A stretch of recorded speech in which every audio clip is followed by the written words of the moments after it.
across the cosmos. The Earth and every living thing are made of star stuff. 大家好，我係半邊人。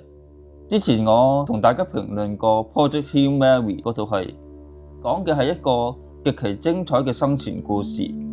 主角喺絕境入邊，用數據、用冷靜嘅邏輯去解決問題。嗰種科學係一種力量，係人類用嚟同命運鬥爭嘅工具。但係當我睇完之後，腦入邊浮現出嚟嘅係另外一套1997年嘅經典《Contact》超時空接觸。不過喺開始之前，如果你唔介意嘅話，請你 like 同埋 subscribe 呢個 channel， 等我有動力可以製作同類型或者不同類型嘅影片。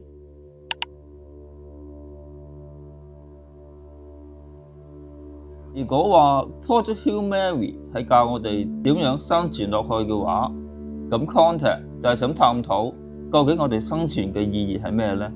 科學喺呢度唔再係只係救命嘅工具，而係一種對話嘅嘗試。佢探討嘅唔再係點樣解決災難，而係當人哋發現宇宙唔係淨係得自己一個嘅時候，我哋應該點樣去定義自己？今日我想由呢套1997年嘅作品出發，同大家揾返嗰個已經消失咗好耐嘅浪漫年代。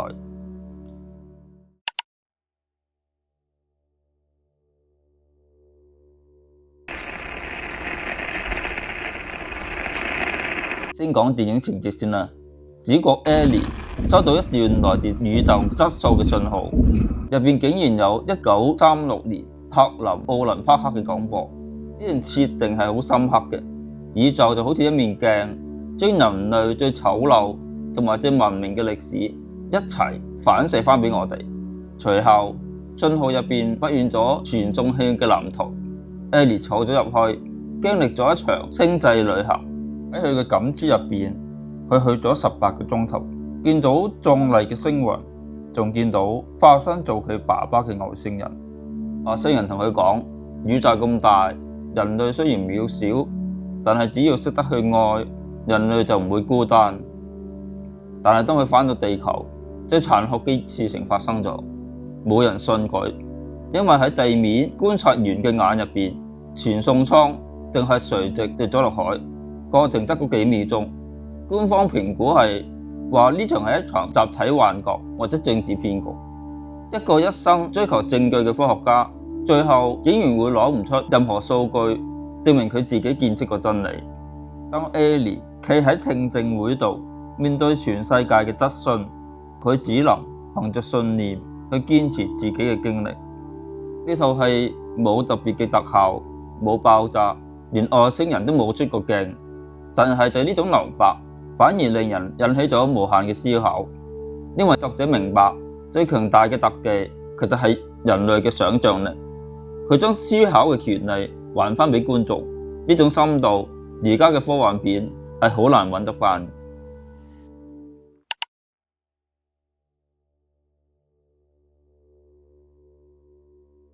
講呢套戲一定要講講 Carl Sagan 嗰個作者，佢見唔到電影上映就喺1996年去世。我記得細個喺明珠台睇佢個紀錄片 Cosmos， 佢着住棕色嘅毛衣，用溫柔嘅聲線將科學講成詩。當時嘅氣氛係好樂觀嘅，大家都覺得科技係用嚟進步嘅，而唔係單純用嚟揾錢。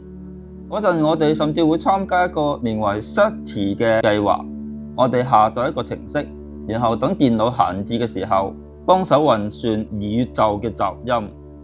雖然我哋乜都揾唔到，但係嗰種全世界一台聽宇宙嘅參與感好真實。當時嘅浪漫係建基於想了解未知嘅一種純粹。Carl Sagan 呢種人之所以覺得重要，係因為佢將天文學帶入咗客廳。佢話俾我哋聽，科學唔係高不可攀嘅方程式，而係人類嘅好奇心嘅延伸。當時大家都相信科學可以解決貧窮，可以引領人類走向和平。嗰種未來嘅信任，正正就係1997年最珍貴嘅文化底色。我哋以前會因為火星登陸係嗰張朦朧嘅照片而興奮幾日，因為嗰陣我哋仲有一股集體嘅跨國界嘅投資熱情。我哋追求嘅唔係邊間公司股價會升，而係人類喺宇宙入邊究竟係咩位置呢？嗰種探索嘅純粹就係我所講嘅已經消失咗嘅浪漫。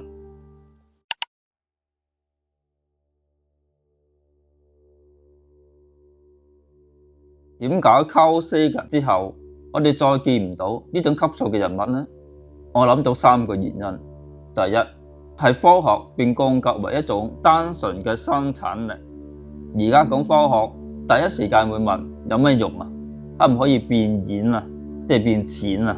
科學已經由對真理嘅渴求變成咗生產嘅工具。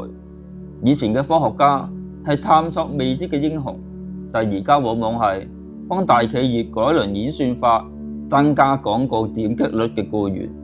當好奇心被回報率所取代，科學就失去咗嗰份令全人類仰望星空嘅詩意。第二係知識碎片化同埋深度嘅消失。我哋處於一個注意力被收割嘅年代，大家習慣睇15分鐘嘅短片，想要即時嘅宇宙真相。但係去理解宇宙嘅偉大係需要時間去沉澱，去體會嗰種微小感。喺 context 入邊嗰種慢節奏、漫長嘅等待，先至係科學最真實嘅面貌。當感官刺激取代咗深度思考，我哋就再冇耐心去聽一段完整嘅關於宇宙演化嘅故事。第三係專業分工導致人民失語。Carl Sagan 係一座橋樑，佢同時具備咗科學嘅嚴謹同埋人民嘅情懷。而家嘅學術界分工太細，物理學家識得計軌道，但講唔出生命嘅震撼；文學家識得感嘆星空，但係就講唔出背後嘅規律。當科學同人民之間斷裂，科學就變得好冷感。我哋有好多專家，但係再冇一個可以講出人類整體故事嘅引路人。呢種級數嘅人之所以難得，係因為喺佢哋眼中，唔單止有冷冰冰嘅星星，仲有喺星星下邊生活緊有血有肉嘅人。佢哋明白科學唔係用嚟凌駕他人，係用嚟連結彼此。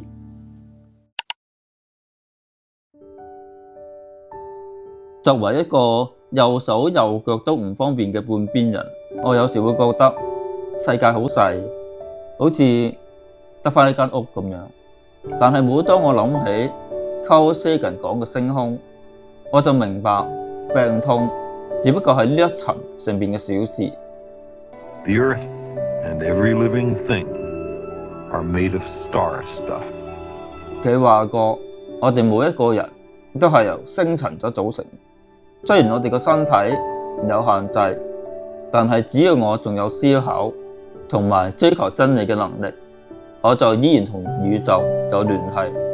我拍呢條片唔係為咗教大家啲乜嘢，我只係想話俾大家聽，喺呢個崩潰嘅年代，邏輯可以幫我哋解構混亂，意志可以帶我哋行出困局，但係真正令我哋喺無限嘅宇宙入邊再唔感到孤單嘅係人同人之間嗰份真誠嘅關愛同埋愛，呢啲先至係支撐我哋靈魂繼續行落去嘅最後支柱。我係半邊人，我哋下集再見啦。